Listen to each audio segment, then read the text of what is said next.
बेटा क्या हाल है? आज हम डिस्कस कर रहे हैं, हमारे पास एक लास्ट टॉपिक रह गया था चैप्टर नंबर 5 का स्पिन क्वांटम नंबर।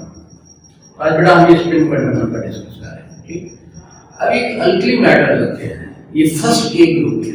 कौन सा? फर्स्ट ए ग्रुप, इसके अल्कली मैटर है। अल्कली मैटर से बड़ा बेटा कौन सा होते हैं? लिथियम है, सोडियम है, पोटेशियम है, रुबिडियम है, सीजियम है, अल्कली मैटर। अल्कली मेटल को क्यों कहते हैं? क्योंकि बेटा ये वाटर में डिसॉल्व होके बेस बनाते हैं, अल्कली बनते हैं, इसी वजह से इसका नाम क्या रखा गया? Alkali metal. ये फर्स्ट ग्रुप है, जो भी फर्स्ट ग्रुप होगा इसके आउटर पोर्शन में एक इलेक्ट्रॉन होता है जो कि न्यूक्लियस की गिर्द रिवॉल्व कर रहा होता है, और वन इलेक्ट्रॉन होता है जो न्यूक्लियस की गिर्द घूम रहा होता है। ठीक, तो इसी वजह से जब ये कहते हैं यही इलेक्ट्रॉन आउटर मोस्ट शेल से जंप करता है, इनर मोस्ट में आता है, इनर में शेल में आता है। याद होगा जब ये आउटर से जंप करके इनर में आएगा बेटा, यहां से जंप करेगा इनर में आएगा, ये उसकी ऑक्साइडेड स्टेट है। कौन सी थी? ऑक्साइडेड स्टेट थी। और ये याद होगा आप लोगों को, पहले भी हमने डिस्कस किया था, ये कौन सी स्टेट होती है? ग्राउंड स्टेट होती है। जब ऑक्साइडेड स्टेट से ग्राउंड स्टेट में आता है, आपको पता होता है उसमें इमिशन स्पेक्ट्रम पैदा होता है, ये इनको रेडिएशन को खारिज करेगा, एनर्जी को रिलीज करेगा, उससे इमिशन स्पेक्ट्रम पैदा होता है। कौन सी चीज होती है? Emission spectrum. जब हमने उसी इमिशन स्पेक्ट्रम को जब हमने हाई रिगार्डिंग पावर से स्पेक्ट्रोमीटर से देखा, यानी जब वो आया उससे जो रेडिएशन खारिज की, जो एनर्जी खारिज की है, जब उसको हमने हाई रिगार्डिंग पावर से देखा तो वो जो हर लाइन थी, एज लाइन थी, जो स्पेक्ट्रम की हर लाइन थी, वो आगे दो लाइनों में डिवाइड हो गई थी, डोपलिन लाइन थी। अब आप कहेंगे कि सर हम तो ये डिस्कस कर चुके हैं एज क्वांटम नंबर के अंदर जो है ना कि वो लाइनें जब उसको हम स्पेक्ट्रोमीटर में रखते हैं मजीद जो है वो डिवाइड हो जाती है। बेटा वो लाइन और थी, उससे हमने फाइन स्ट्रक्चर का नाम दिया था। ये डुप्लेट लाइन और है, इनमें दोनों में फर्क है, यानी फाइन स्ट्रक्चर में और डुप्लेट लाइन में दोनों में फर्क है। जो फाइन स्ट्रक्चर की लाइन थी ना वो क्लोजली लाइन थी, उनके दरमियान स्पेस बहुत कम थी। ये जो डुप्लेट थी जो हमने यहाँ पे हाई रिगार्डिंग पावर से देखा है, ये जो डुप्लेट लाइन बनी है इनके वाइडली सेपरेटेड है, इनके दरमियान स्पेस ज्यादा है। इसी वजह से ये दोनों में फर्क याद रखना है, फाइन स्ट्रक्चर में और डुप्लेट लाइन में ये दोनों में फर्क है। इनमें स्पेस ये क्लोजली स्पेस है, वो वाइडली स्पेस होती है, इनके दरमियान अलग यानी स्पेस ज्यादा होती है। तो ये डुप्लेट लाइन हमने देखी कि ये जो थी, हमने अपना जब स्पेक्ट्रम को हमने बेटा देखा तो वो एक लाइन नहीं थी, यानी वो पेयर ऑफ लाइनें थी, उसे हमने डुप्लेट लाइन का नाम दिया। अब दरअसल ये था कि अब गुड्समिट और एलन बीच ने ये कहा कि इलेक्ट्रॉन जो है जब भी ये ऑर्बिट में न्यूक्लियस की गिर्द रिवॉल्व करता है, देखिए न्यूक्लियस की गिर्द जब भी इलेक्ट्रॉन या रोटेट करता रहता है, घूमता है न्यूक्लियस के इर्द गिर्द जो होगा, तो कहते इसकी जो रोटेशन होती है वो स्पिन होती है, यानी वो अपने ही एक्सिस के गिर्द घूमता रहता है। क्या करता रहता है? अपने ही एक्सिस के गिर्द, हाँ हमारा अपने ही एक्सिस के गिर्द घूमता है। जब उसके ऊपर हम मैग्नेटिक फील्ड अप्लाई करते हैं तो वो जो उसकी रोटेशन होती है या तो क्लॉकवाइज होगी या फिर कौन सी होगी बेटा? एंटी क्लॉकवाइज होगी। देखिए ये हमेशा जो है याद रखना है, यहाँ पे देखिए नॉर्थ से ये साउथ की तरफ जाएगा, यहाँ पर भी देखिए हमारे पास है नॉर्थ से जब हमने मैग्नेटिक फील्ड अप्लाई की है तो इलेक्ट्रॉन जो है ये नॉर्थ से किसकी तरफ जाएगा? साउथ की तरफ, यानी इसकी स्पिन जो होगी हमेशा जो है ये होगी, ये नॉर्थ से किसकी तरफ जाएगा? साउथ की तरफ जाएगा। ठीक है, ये हमारे पास आ जाएगा जब हम इसमें मैग्नेटिक फील्ड अप्लाई करेंगे। अब देखिए जब हमने मैग्नेटिक फील्ड कट कर दिया तो ये देखिए फिर जो होगा इसकी जो है वो डायरेक्शन क्यों हो जाएगी, ये हमारे पास आ जाएगा, ये इलेक्ट्रॉन की स्पिन है।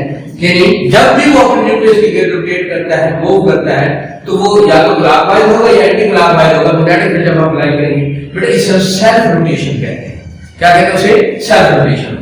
अब जो कहते जो स्पिन क्वांटम नंबर होता है ये हमारे पास है, जो स्पिन मोशन होती है, कहते दरअसल ये हमें डुप्लेट लाइन स्ट्रक्चर के बारे में बताती है कि इलेक्ट्रॉन की स्पिन जो होती है उसके बारे में बताती है कि वो अपने ही एक्सिस के गिर्द क्या करता रहता है? घूमता रहता है। ठीक है, इसके बाद हमारे पास आ जाते हैं शेप ऑफ ऑर्बिटल। ऑर्बिटल की शेप या तो हमने पहले डिस्कस किया था, एस होता है, ऑर्बिटल होता है बेटा, ये सर्कुलर फॉर्म में होता है इसकी, अभी भी हमने इसका जिक्र किया था, ये जो है सर्कुलर फॉर्म में होता है। ठीक है, स्फेरिकल शेप होती है एस ऑर्बिटल की जो है।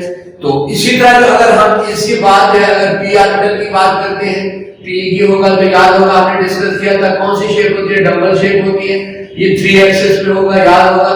पी एक्स भी हो सकता है, एक्स ये एक्स एक्सेस पर भी हो सकता है, याद रखो ये बेटा, और या क्या हो सकता है वाई एक्सेस पर भी हो सकता है, या फिर ये जो है जी एक्सेस पर भी ये हो सकता है। ठीक, ये हमारे पास आ जाएगा, यानी इसकी डबल शेप होती है।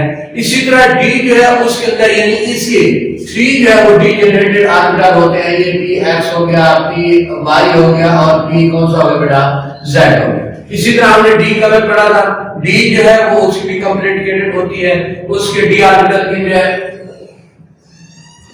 देखो बेटा डी ऑर्बिटल जो है इसके अंदर आगे डी जनरेटेड जो है अभी हमने डिस्कस किया पिछले जो है इसमें लेक्चर में हमने डिस्कस किया था मैग्नेटिक क्वांटम नंबर में। इसके बाद जो है ना आगे 5 जो है वो मजीद जो है वो ऑर्बिटल होते हैं, डी जनरेटेड ऑर्बिटल होते हैं डी के। इसी तरह एफ भी होती है, वो भी कौन सी होती है, ये कॉम्प्लिकेटेड शेप होती है। ये हमारे पास यानी शेप ऑफ ऑर्बिटल भी और इसमें एस होते हैं, सर्कुलर फॉर्म में होता है, पी डबल शेप होती है। यहाँ पीछे सारा जो है वो मैग्नेटिक क्वांटम नंबर में हम ये सारी चीजें डिस्कस कर चुके हैं। ठीक है बेटा, ये तो था हमारे पास। अच्छा बेटा देखिए, अब हमारे पास है लास्ट में है इलेक्ट्रॉनिक डिस्ट्रीब्यूशन है, यानी इनकी शेल जो है ऑर्बिट जो है इलेक्ट्रॉन के साथ डिस्ट्रीब्यूट होते हैं। इसके ऊपर 3 रूल्स पेश किए गए। एक था आउटगो प्रिंसिपल था, इसे रूल्स पेश किया। दूसरा पॉली एक्सक्लूजन प्रिंसिपल था, तीसरा हैंड रूल था। ये तीनों ने अपने अपने रूल पेश किए।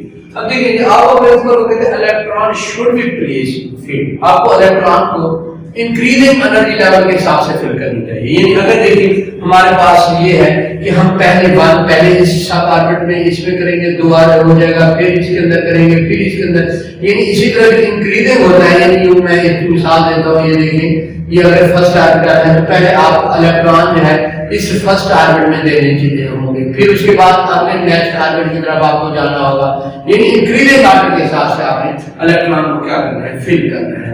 ये किसने कहा था, आउटगो प्रिंसिपल ने कहा था कि इलेक्ट्रॉन को हमने इंक्रीजिंग ऑर्डर ऑफ वैल्यू से एनर्जी वैल्यू के हिसाब से क्या करना है, फिल करना है। सबसे पहले में, फिर उसके बाद ये पहले 1 में, फिर दूसरे शेल में किधर जाएंगे, फिर तीसरे शेल किधर जाएंगे। इसी तरह जो है हमारे पास आगे जो है वो इनकी सब ऑर्बिटल में होगा अपन फिल करते जाएंगे, यानी इंक्रीजिंग एनर्जी वैल्यू के हिसाब से फिल करेंगे। ये बड़ा होती है डेफिनेशन, ये एक्सेल पेपर्स में आती है। अब ये उसके बाद होगा पॉली एक्सक्लूजन प्रिंसिपल।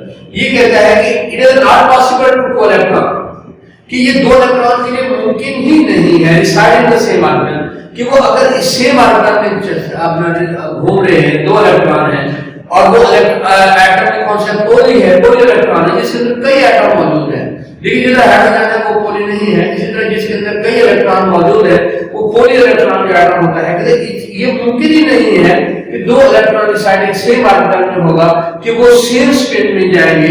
हमेशा याद रखना बेटा, वो क्या होगा, उनकी रोटेशन जो होगी सेम ऑर्बिटल में होंगे तो लेग अपोजिट स्पिन में जाएंगे, यानी एक यूं जा रहा होगा दूसरा एक अपोजिट स्पिन में यानी रोटेट कर रहा होगा, ये सेम स्पिन में नहीं जाएंगे। ये किसने कहा था, पॉली एक्सक्लूजन प्रिंसिपल।